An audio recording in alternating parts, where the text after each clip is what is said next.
Sure. Wherever everyone's comfortable.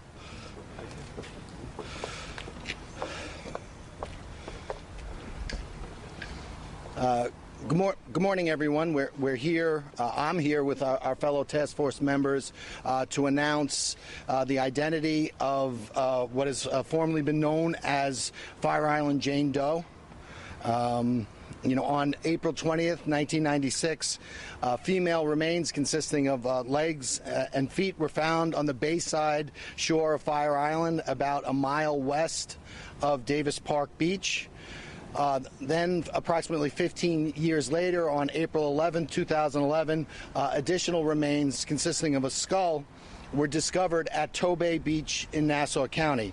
That skull was found following the discovery of the remains of Jessica Taylor, and the skull was found on the same day as the remains of what is commonly come to be referred to as Peaches was found on Jones Beach.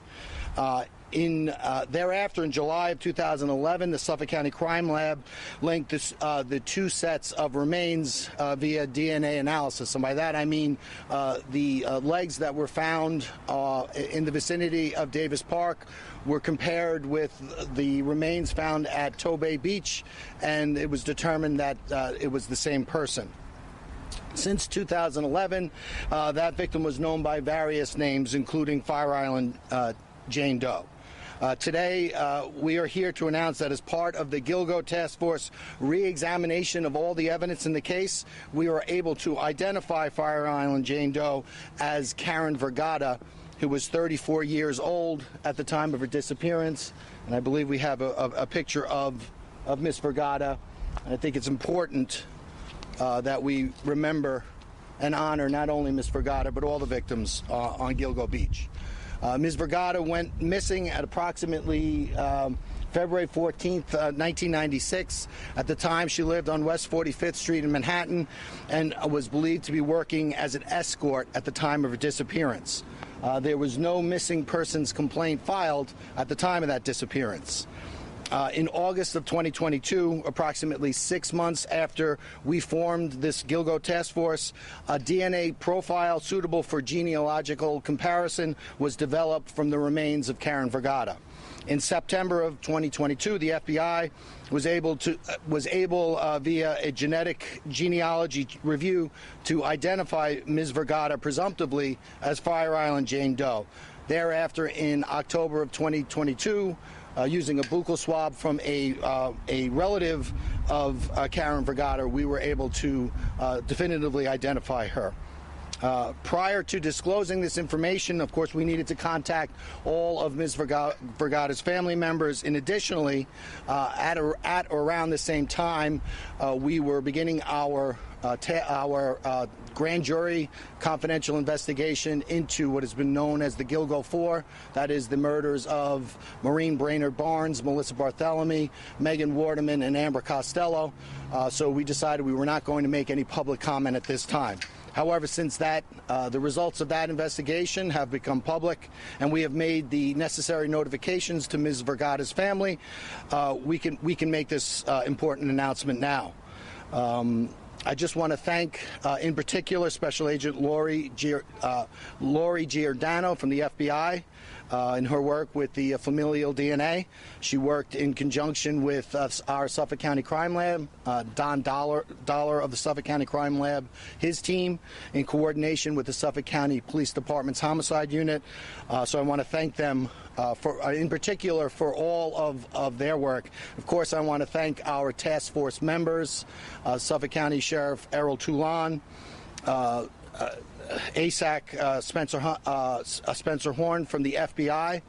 I want to thank the New York State Police, Suffolk County Police Department, Rodney Harrison, who couldn't make it here. I understand Chief Rowan is here in his place instead. But I want to thank them for not only their work on this case, but for all their work in the task force going forward. It's important to note that there are no charges at this time. Miss Vergata's disappearance was in 1996, which is 27 years ago. We are going to continue to work this particular case as we did the Gilgo 4 investigation. We're going to have no comment on what, if any, suspects we developed at this time.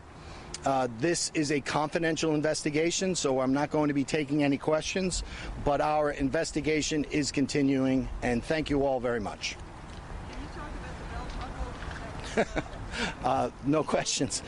If you want to talk about something regarding the Gilgo 4, I'm happy to talk offline to you. But today, this press conference is about Ms. Vergata, and that we've been able to identify her, and that we're continuing our investigation not only with regard to the Gilgo 4, but all of the victims on Gilgo. So thank you all very much.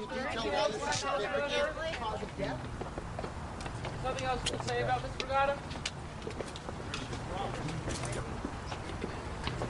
Hey, so folks, Shannon, our deputy press secretary, has a digital version of this that she can send out to y'all.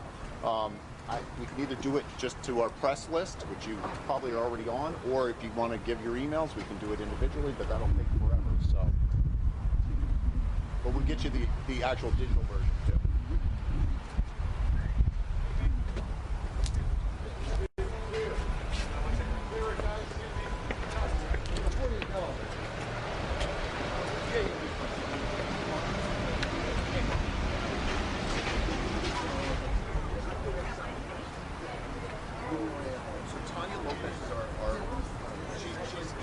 She's out today, but Shannon Wilson is our deputy press person. But you can just email our press box. Let me say, I apologize, but it's been like a fire hose. Yeah, so it will. He's not going to come back out. I'll set this. Contact our press office. Alan's going to be there too. Maybe Alan. Yes.